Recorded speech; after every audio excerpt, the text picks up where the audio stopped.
Halo semuanya, kembali lagi ke channel YouTube saya, Dian Priscilia. Sebelum kalian lanjut menonton video ini, jangan lupa klik tombol subscribe dan nyalakan notifikasinya. Terima kasih.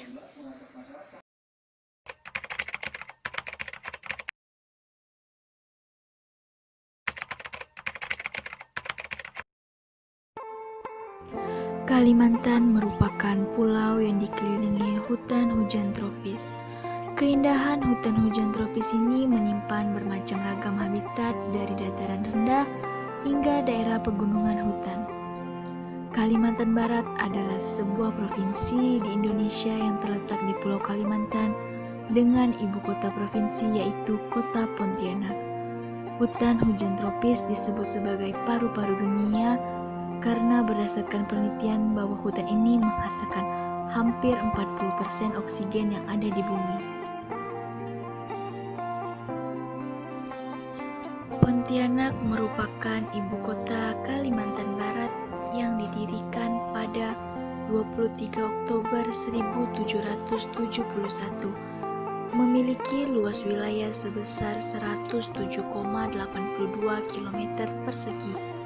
Kota ini dikenal sebagai kota Khatulistiwa karena dilewati oleh garis Khatulistiwa dengan ketinggian berkisar 0,1 sampai 1,5 meter di atas permukaan laut.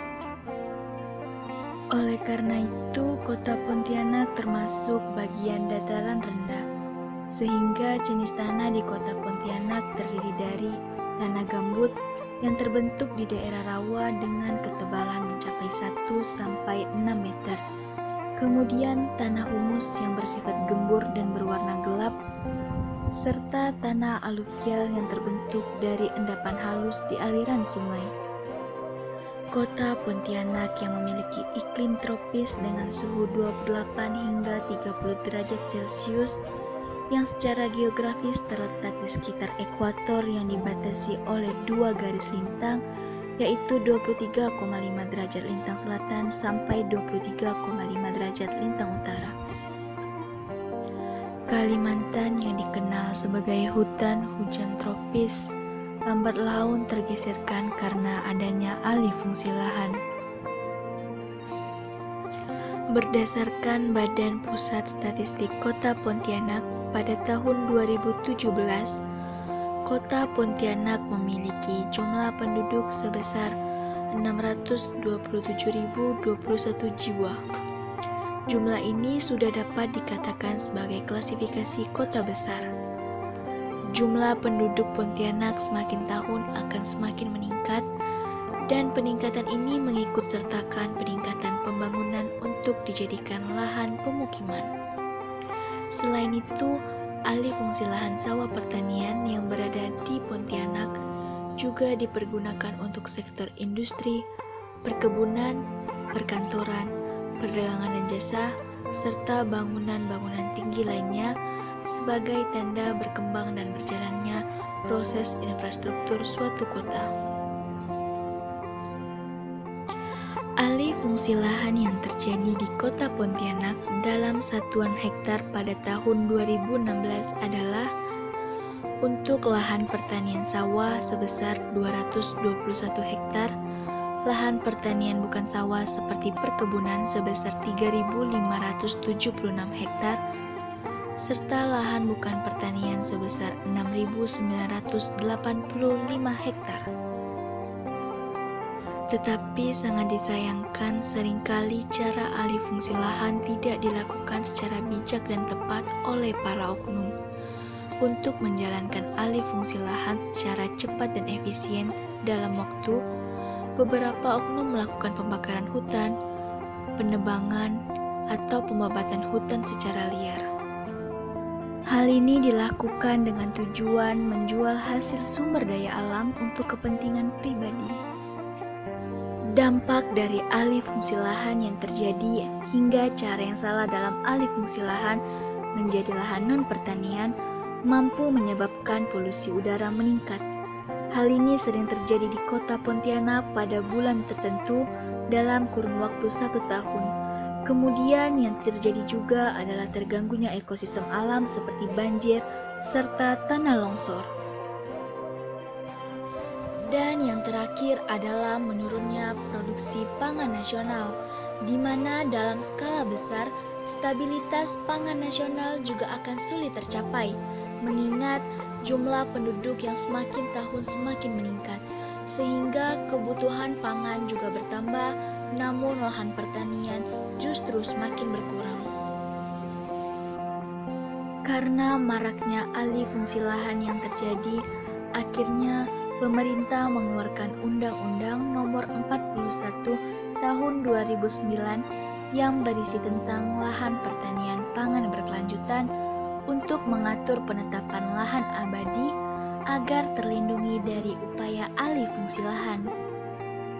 Kemudian, undang-undang tersebut dipertegas oleh Presiden Joko Widodo dengan dikeluarkannya Peraturan Presiden Nomor 59 Tahun 2019 tentang pengendalian alih fungsi lahan sawah. Tindak lanjutnya, masing-masing pemerintah daerah harus melakukan klarifikasi, berdiskusi, serta menyepakati luas lahan pertanian abadi yang akan ditetapkan oleh Menteri Agraria dan Tata Ruang. Dengan dibuatnya undang-undang serta peraturan presiden, maka diharapkan alih fungsi lahan dapat diberhentikan, sehingga para petani memiliki kepastian lahan garapan pertanian serta konsistensi produksi bisa terjaga. Berikut ini adalah penuturan dari seorang narasumber mengenai dampak alih fungsi lahan yang terjadi di lahan pemukimannya.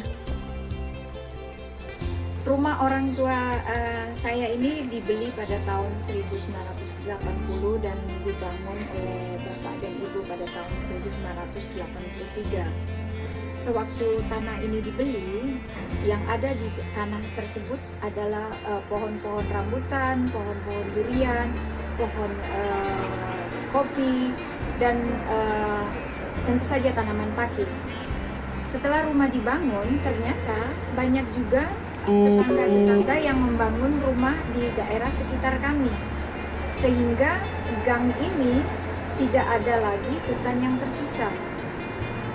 Dan karena itu jugalah menurut saya, karena pengaruh jalan yang dibangun di gang ini membuat keadaan di gang menjadi tidak begitu sempurna lagi, karena sering terjadi banjir di rumah kami. Sebelum tanah atau jalan dipertinggi di gang kami, jika terjadi hujan tidak pernah terjadi masalah kebanjiran. Tetapi beberapa tahun ini, 3 tahun terakhir ini, tanah di jalan dipertinggi, sehingga jika hujan terjadi, banjir langsung masuk ke dalam rumah. Dan menurut saya ini adalah salah satu bentuk dari bencana alam yang terjadi karena juga dilakukan oleh manusia. Tidak adanya got-got atau parit-parit yang tersedia. Ada parit tersedia, tetapi parit tersebut selalu ditutup oleh tetangga. Jadi tidak ada kanalisasi yang terjadi. Karena itu sewaktu jalan dipertinggi, mereka berpikir dengan jalan dipertinggi semua jalan akan bagus, kendaraan akan bisa lalu dengan baik. Tetapi pembuat jalan salah mengkonstruksikan pembuatan jalan tersebut. Dengan jalan dipertinggi membuat akhirnya jika hujan terjadi, rumah-rumah penduduk menjadi banjir. Begitulah penuturan dari seorang narasumber mengenai dampak alih fungsi lahan yang terjadi di lahan pemukimannya. Sekian yang dapat saya sampaikan mengenai pemanfaatan lahan serta alih fungsi lahan yang terjadi di bumi Katulistiwa.